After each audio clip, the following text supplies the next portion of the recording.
chance. We've gone through that page, that small paragraphs, and we've noticed that Mr. Mandela, our grandparent, Comrade Mandela. no, okay, thanks. He's trying to show them that why they've opened up the controversies and the reason they formed the controversies. It's understandable for us as group that the pressure that we've gotten and also the classification that they've been shown by the white people during those days was not acceptable, because at the end of the day they've shown that even their rights were restricted, and also the violence that they saw, that it was not good violence, because at the end of the day the violence that was used by black people, at the end of the day they were deaths. So the reason that they've opened up controversy, they were trying to come up with a plan that they cannot be harmed to a human being, even white people, even black people, and also they form in such a way in controversy that how can they come up with a violence so that even if so they've come up with a violence, that violence doesn't involve deaths or injury of people. That's why they've opened up the corner. And also he also mentioned the thing of ANC, why ANC was formed. He says that it was formed in 1912, and it was formed just because they felt that they are inferior. Okay. So at the end of the day, like when we saw that, and ANC, what I've loved, the reason why the ANC was formed is that they saw that they need people who can represent them and participate in what government that they is doing, and to have the delegates and people who go and observe and try to show up their rights. We try to understand each and every paragraph. So in the paragraph, I'm giving you three points to make. 3 points to make. Okay. Choose your best points or most critical ones, and then we move on to the others. the one that was difficult is in paragraph 1, 2. In paragraph 7, the reasons why controversy was formed. The first and the second reason. We were not clear on that. Okay, come back to that one. Also the second last paragraph at the back, The top end. the one that talk about Native Land Act. We do not understand that act. The second last one. This one. Before the last paragraph.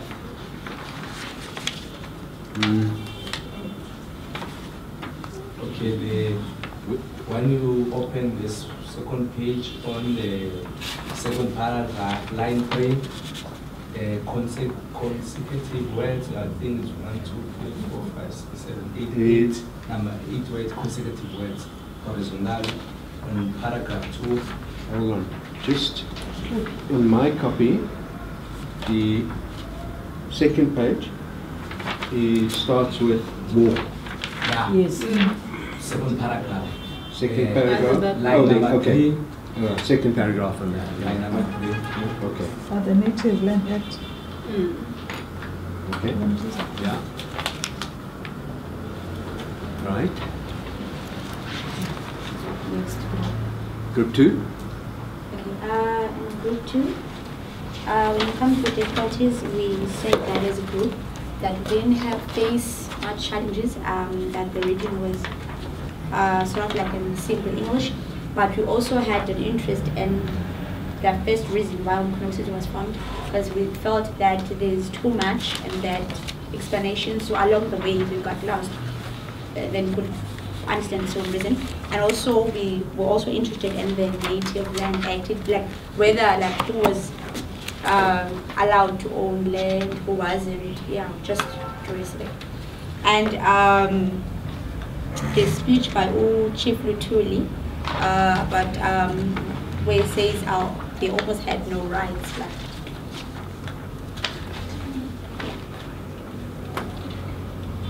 Group 1.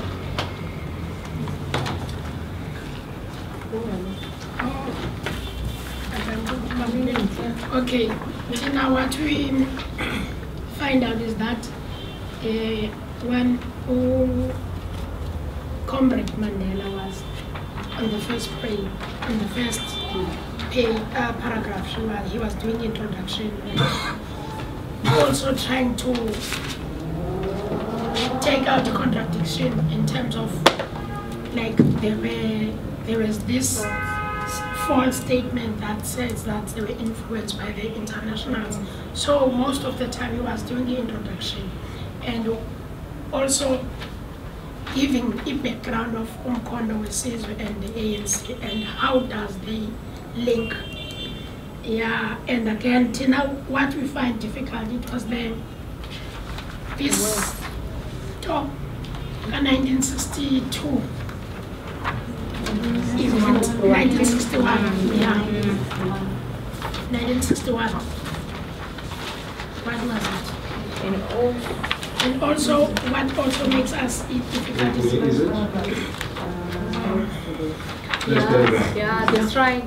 the strike of 1961.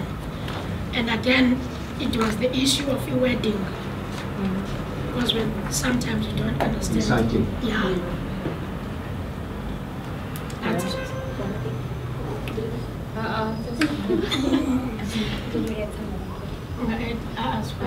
Yeah, we also have a difficulty to understand the African, when he explained the African National Congress, we didn't get it. If you can analyze that. Also, what else? Which paragraph is that? It's the second paragraph on the second page. Yes. Yes. Just to add, we're also curious in where the state or the government got the impression that Nelson Mandela and other leaders were influenced by outsiders. And so we also curious on that, where did that come from? And again, Tina, when we read this, we also link this to the struggle that we were involved, like our tax struggle, because there was this comment that Uteg is influenced by some of the foreign pharmaceutical companies. So it means that it's a long. Yeah. Okay. So, anything else that group 3 wants to add? He suggested that why did Luthuli win a Nobel Prize? The ANC leaders were influenced by in their struggle, who was sort of like motivating them or was helping them in their struggle. Why Luthuli why did he receive the Nobel Prize? Yeah. Okay, you know, Tak and I were nominated for the Nobel Peace Prize too. Yes. We didn't get it, but we were nominated. On the first page, the title, I am prepared to die. I think it's important to note a title, right? And then the picture, that's probably one of the last pictures of Madiba before he went to jail. Oh, and I were motivated by Monday. That is why you want to take a young bitch, because there were no access to treatment. Okay, well, we'll come to that some other time. Now, I get you. Note the date. So when you're going to write a summary, it's important to note the date on which the speech was made. 20th of April, 64. On the first question, inciting means, can someone say what they think it means? To incite, influence. To influence. But to influence negatively, to incite, right? Then the question that I want to raise for you to look at is, why do you think, just think about it, I'm not going to ask you to answer a question because I have to get to Kailicha. Why do you think he mentioned Dingaan, Bambata, Hinsa, Makana, Sunkote, Dalasile, Moshweshwe, Sekokuni? And who else would you mention? Will you think about that? And where do they all come from and who are they? Then the question of why they formed MK. The first reason, right? The first reason is that they said they believed violence was going to come by African people because of the way people were treated, right? So what they wanted to do is canalize that violence into something productive rather than something destructive. Now, what does canalize mean? What is a canal?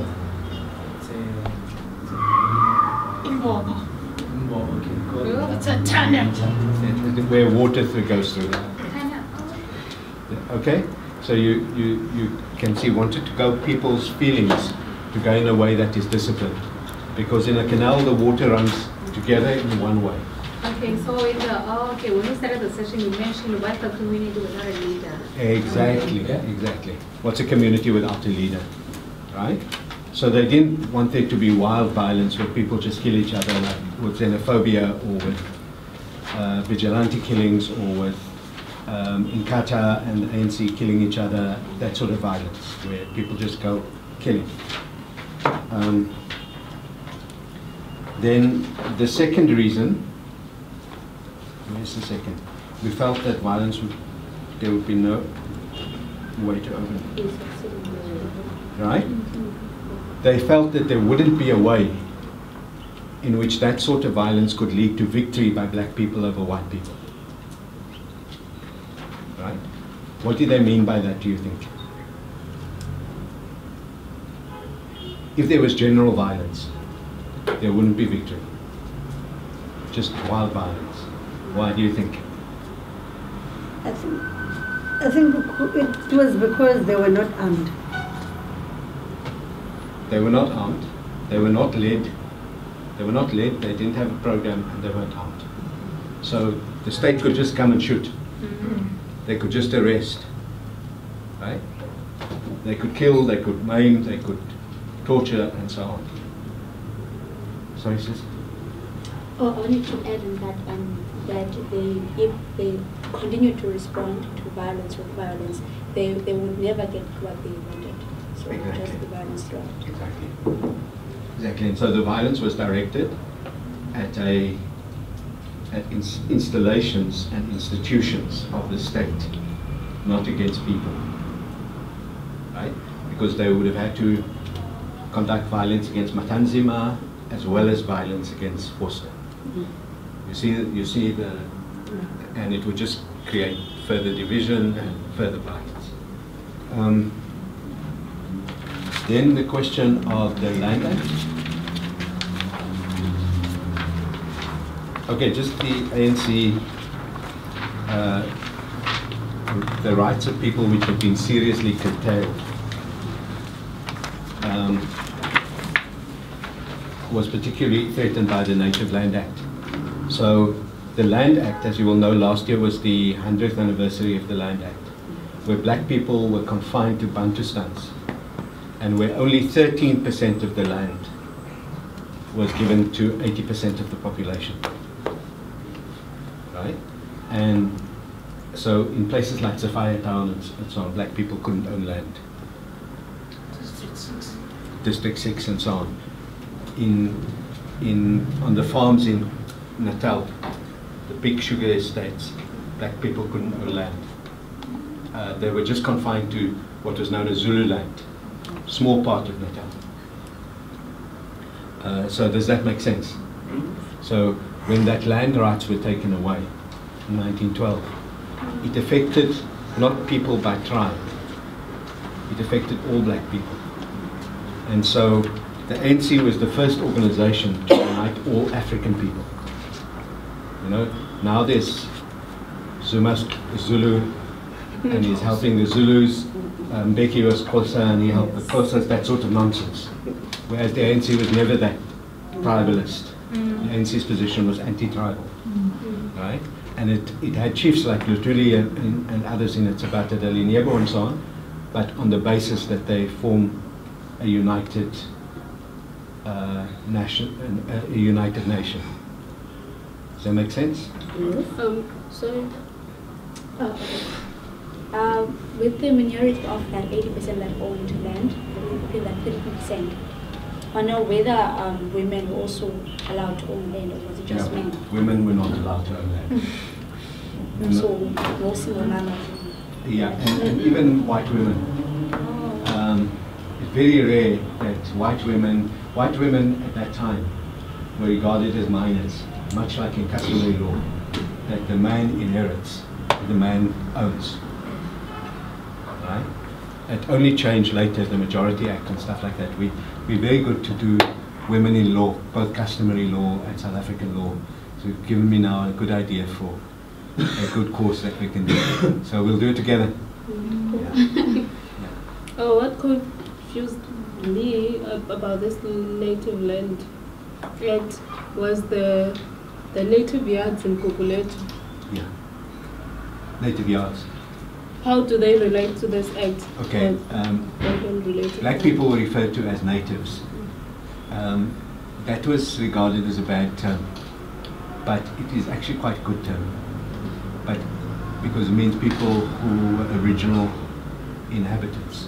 So it's not necessarily a bad term, but the way it was used by apartheid.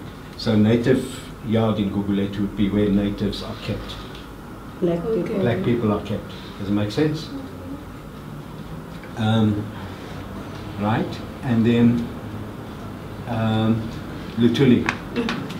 I think it's important to understand that at that time there were struggles for freedom across the world, right? And the struggles for freedom happened throughout Africa and Asia, and even in parts of Latin America where the Americans had installed dictatorships. And the importance was of solidarity with struggle. And the nomination of Lutuli by probably the Swedish anti-apartheid movement and so on was a moment of recognition for the ANC of its struggle, and it would give impetus. And with the prize, I think, comes money, and that money also was given to the ANC. So what is important is the Nobel Peace Prize used to be regarded as the most important prize for people struggling for peace. Right? It is regarded as that. Now they've given it to all sorts of war criminals and bad people. But it's still regarded as one of the most important prizes. MSF got it. Médecins Sans Frontières, Kailicha got it. So it's an important prize in that sense. The ANC, because the ANC had an alliance with the PAC and foreign influence argument, with the Communist Party, the PAC people went around Africa saying that the ANC was influenced by whites. They used the same argument that the state used, and so almost trying to turn people like Nkrumah and Lumumba and all those people against the ANC. Right? The one place where the ANC found the biggest support was in Algeria, where there was a very brutal civil war that killed 2 million people. Not a civil war, anti-colonial war that killed 2 million people. So I want you to, so that's it. I think it's not difficult to read when people read in a group. Is that okay? It's not difficult to read when people read in a group. So what I'd like you guys to do is to finish it for homework, to finish it in group reading, and then to try and read it by yourself. It's always good to try by oneself first, at the same time, not first. Always good to try at the same time to read by yourself. And what I'd like you to do is to write first a summary of what you've read and what you think are the most important points in it.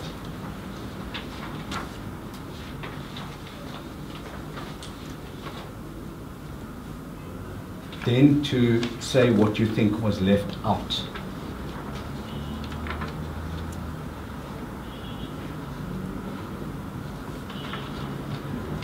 What was left out? And I'm going to give you a clue.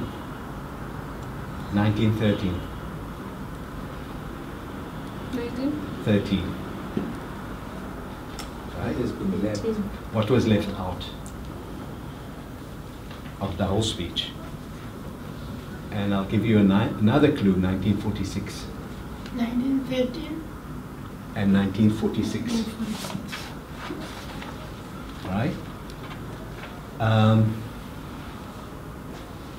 So what was left out? Then perhaps you should start with this as opposed to the summary.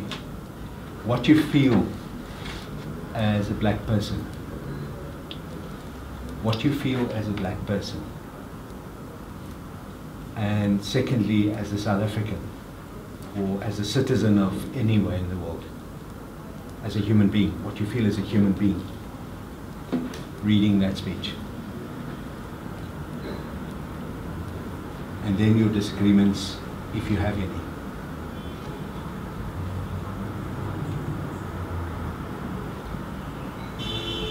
And then what was the impact? What was the impact? What do you think the impact To the society. was of the speech?